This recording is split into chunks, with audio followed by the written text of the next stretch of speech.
Alfredo Gaspar, relator da CPMI do INSS, será vice de Flávio. Gaspar reforça a estratégia de ligar Lula ao escândalo do INSS, justo na semana em que Lulinha virou alvo de 3 investigações e Marcola entrou na mira da PF. A chapa pura vem de isolamento. Partidos declaram neutralidade e os nomes femininos sondados foram recusados. Gaspar liderava as pesquisas ao Senado por Alagoas, abriu mão da vaga, facilitando a eleição, inclusive, de Arthur Lira. Com vice combativo na CPMI e nordestino, num reduto histórico do PT. Qual peso, na sua avaliação, isso traz para a campanha, Consta? Bom, eu gostei da escolha, tá? Eu vou fazer aqui a ressalva que eu já venho fazendo há algum tempo. Eu acho que o vice não acrescenta tanto assim em termos de voto. Ninguém acha que o Fernando Henrique Cardoso bateu o Lula no primeiro turno por conta do Marco Maciel, né? Então a escolha do vice ela é menos importante do que muita gente estava acreditando, na minha opinião. E eu já tinha dito isso antes da escolha. Eu acho que esses nomes todos que foram aventados aí, ventilados pela imprensa na véspera, eram nomes bons. Rogério Marinho tem uma trajetória política de muito sucesso, reformas importantes que ele conseguiu articular, é um nome do Nordeste forte. Michele Bolsonaro nem se fala, né? A Priscila Costa, mais desconhecida, mas tem uma pegada muito firme contra o aborto, também é uma mulher do Nordeste, seria uma escolha nesse sentido. A Daniela Marques foi da equipe do Paulo Guedes, daria um aceno para a turma do mercado financeiro de que vai ter realmente um governo reformista, com uma agenda liberal, uma continuação do que foi o governo do próprio Jair Bolsonaro nesse sentido. O próprio Luiz Felipe de Orleans Bragança, muita gente das bases bolsonaristas mais ideológicas gostariam, né? Porque é um nome sério, um nome respeitado, tem uma visão acurada do que é necessário para o Brasil melhorar em termos de reformas políticas, acima de tudo. Qualquer um desses nomes seria uma boa escolha. Foi uma escolha surpreendente, fora totalmente das apostas, né? Foi inesperado nesse sentido, o que mostra que realmente não houve vazamento. E um nome que é principalmente conhecido aí pela excelente condução da relatoria da CPMI do INSS, alguém que pediu a prisão do Lulinha, foi quem conseguiu ali como promotor em Alagoas, né, com uma experiência de mais de 2 décadas nessa área, puxar o fio todo das investigações ali na CPMI e chegar até a casa do Lula, né? Então, nesse sentido, a escolha acrescenta o quê? Uma visão de intransigência no combate à corrupção. Além disso, o Alfredo Gaspar foi também secretário de Segurança, em Alagoas. É uma outra pauta muito sensível nessa eleição, né? A questão de segurança. Ele teve resultados para mostrar, a turma alagoana respeita a sua trajetória nesse sentido. É um estado menor, né, da federação, do próprio Nordeste. Então, em termos de agregar votos, é por isso que eu digo, votos, eu não acho que traga tanto, mas eu acho que tem um simbolismo importante na candidatura do Flávio, né? Primeiro, ele não sucumbiu a essa pressão toda, que ele mesmo vinha, né, alimentando, né, de que uma mulher e tudo. Não precisa ter uma vice-mulher para atrair voto de mulher. Eu sempre falei aqui, vocês vão ser testemunhas, né, de que isso era uma bobagem, isso é um mito. Então, para mim, foi uma escolha acertada no sentido de que transmite essa visão, né, de seriedade, de combate à corrupção, porque, afinal de contas, está competindo com o Lula. Não pode deixar a bandeira ética de fora. Era uma preocupação muito grande que eu tinha, né? E colocar alguém como Alfredo Gaspar mostra que o Flávio vai tentar reforçar essa narrativa, e ele já começou, já citou ontem o caso do Marcola, do ex-chefe de gabinete do Lula. Quer dizer, não pode deixar de fora da discussão, da agenda, o assunto ético quando tem, de um lado, o Lula, né? Então, acho que o Alfredo Gaspar não traz tanto voto, mas traz um simbolismo importante para a candidatura do Flávio. É isso, eu gostaria de convidar para essa análise o nosso querido Carlo Cauti, aí nosso futuro deputado aqui por São Paulo, hein, Cauti? Obrigado, Milinho. Boa noite, Super Constantino. Sempre um prazer compartilhar a tela contigo. Boa noite ao nosso público do Bradock Show. Eu me junto por gênero, grau e tom à análise do Consta. Ninguém ganha voto graças ao vice. O Gaspar é o símbolo da luta contra a corrupção, da luta contra a roubalheira, a ladroagem dentro do INSS. É alguém que demonstrou coragem, alguém que demonstrou firmeza, não teve medo de pedir a prisão do Lulinha, sabendo que as consequências seriam ataques pessoais, golpes baixos, essas invencionices aí de investigações sobre acusações fantasiosas contra ele. O Supremo também foi lá e demonstrou firmeza. Então, salve de palmas para o Gaspar, ótima escolha do ponto de vista da pessoa. É claro que do ponto de vista político, tem também outra questão.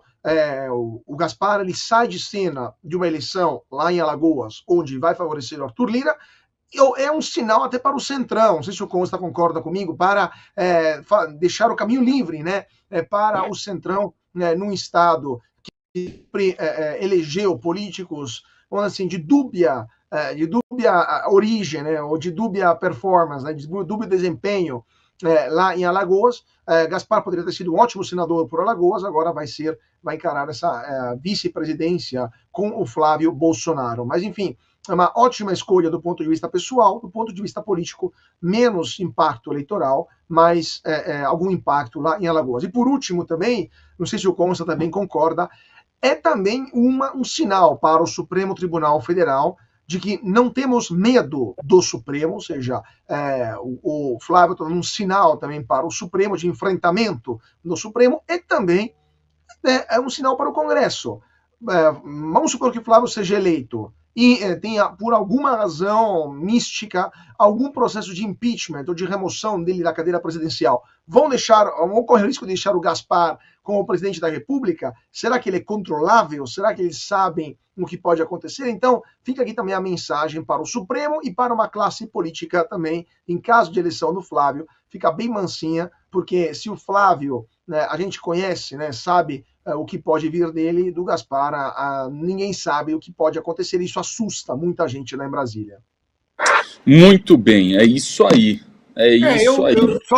Só para corroborar, então, Emilinho, eu cheguei a escrever isso mais cedo, Carlos, e concordando exatamente com isso. Eu falei, um dos fatores, né, é a questão do impeachment, que dá uma blindagem. Vice também serve para isso. Jair Bolsonaro escolheu por 2 vezes militares, né, o Mourão e o Braga Neto, que é uma espécie de seguro contra o Centrão querer puxar o tapete. Eu vi há pouco tempo que o Eduardo Bolsonaro fez esse mesmo comentário nas redes dele, tá? Então, sem dúvida, isso é um fator, né? A questão que o Cauti traz de Alagoas, né? Quem comemorou essa escolha do vice do Flávio foi o próprio Arthur Lira e talvez mais ainda o Renan Calheiros, né? Esse sim estava lá com pouca chance e tudo, e agora, de repente, né, vê uma chance maior. Mas é do jogo. O que nos leva também a uma reflexão importante de que se o Alfredo Gaspar topou essa empreitada, é porque ele está confiante da vitória, porque ele largou praticamente um Senado garantido por uma corrida arriscada, né? Então isso também dá uma sensação de que ele está confiante na vitória. E outra coisa que era inevitável, Emilinho e Carlos, é que uma vez escolhido esse nome, né, a turma toda do sistema, né, a imprensa e tudo, iria requentar as denúncias, né? Então hoje a gente já viu, né, a Folha de São Paulo já foi até precipitada, depois teve que dizer, não, errei, não é bem assim, ainda não está em investigação no Supremo, foi pedido pela Polícia Federal que investigue, mas teve aquela denúncia lá, né, leviana, né, cá entre nós, do Lindbergh Farias e da Soraya Tronic, né, porque ele pediu a prisão do Lulinha e apresentou um relatório de mais de 4.000 páginas robusto da relatoria da CPMI do INSS, aí vieram para desviar o foco, levantar uma cortina de fumaça, tudo com essa acusação de estupro, né? Ele já aceitou, né, colher material genético para análise e tudo, então eu não acho que isso vinga, né? Mas é óbvio que a imprensa ia requentar esse papo, né? E hoje, dito e feito, né? Já estava lá em vários jornais esse assunto, né? Tem também uma questão de emenda e tudo que também não vingou, mas iam tentar falar porque ele tem essa imagem de alguém intransigente com a corrupção. Então vão tentar colocar essa pecha nele, que é o que o PT sempre faz, tentar nivelar todo mundo por baixo, né? Mas acho que também está fadado ao insucesso essa estratégia. Muito bem, muito bem. E a sinalização aqui, Cauti, você acha que foi também uma escolha por certa pressão, vamos dizer assim, porque o Centrão também não estava aberto aí à negociação, né? A gente viu aí muito circular o nome da Tereza Cristina, também até mesmo como o Consta trouxe da Daniela Marques, enfim. Eu gostaria de ouvir a sua avaliação nesse sentido.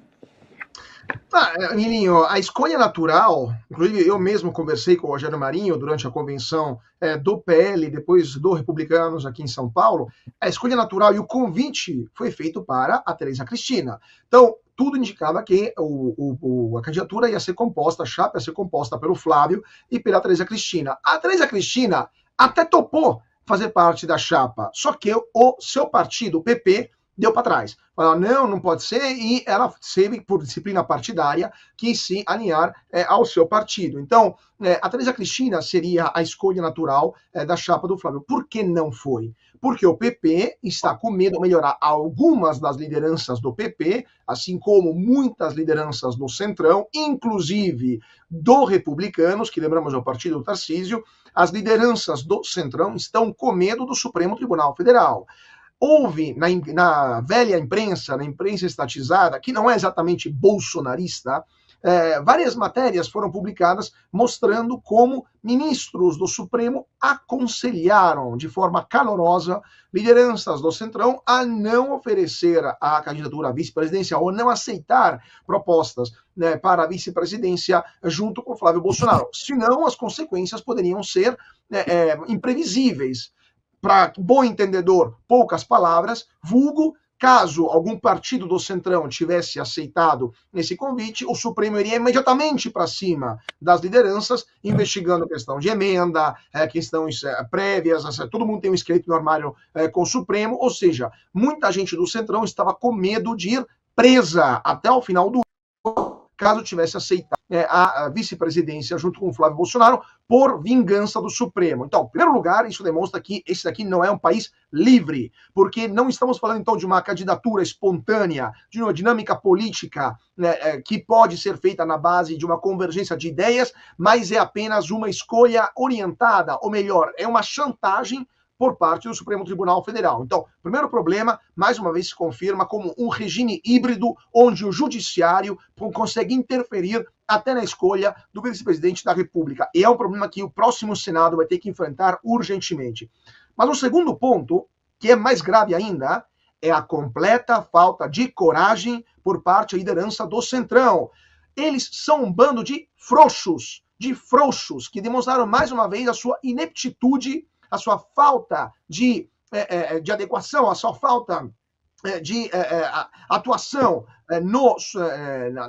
onde ele convém, ou seja, onde é necessário, dentro do Legislativo, para parar o Supremo Tribunal Federal. Então, esse bando de covardes que aceitaram, mais uma vez, baixar a cabeça para a vontade de ministro do Supremo interferir até na escolha da vice-presidente da República com a chapa do Flávio Bolsonaro merecem toda a nossa rejeição. Vergonha naquilo que será o seu legado político, porque, mais uma vez, vocês demonstraram que Gilmar Mendes tem razão quando fala que no Legislativo temos um bando de pigmeus morais, pessoas inadequadas pelo papel que cumprem e que, mais uma vez, alimentaram o Leviatã no Supremo Tribunal Federal, permitindo que a próxima vez o pedido será ainda maior. Então, um vexame infinito em cima da liderança do Centrão, que mais uma vez mostrou quanto é inepto e quanto é covarde.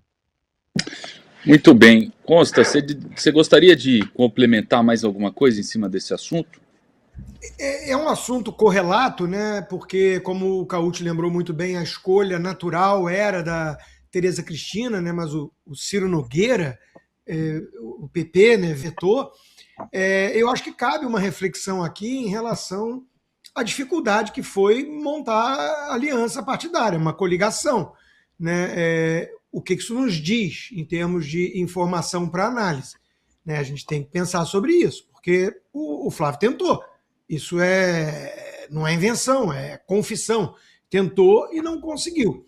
Então, a única coisa que eu consigo pensar sobre isso é que o Centrão, que não é bobo, não dá ponto sem nó nem nada, eu acho que o Centrão está ciente que se trata de uma disputa muito acirrada, que talvez seja decidida ali no Photochat, no segundo turno, né? E não está querendo se comprometer com nenhum lado, que é o que o Centrão faz. O Centrão está sempre querendo estar ali em torno do governo, né?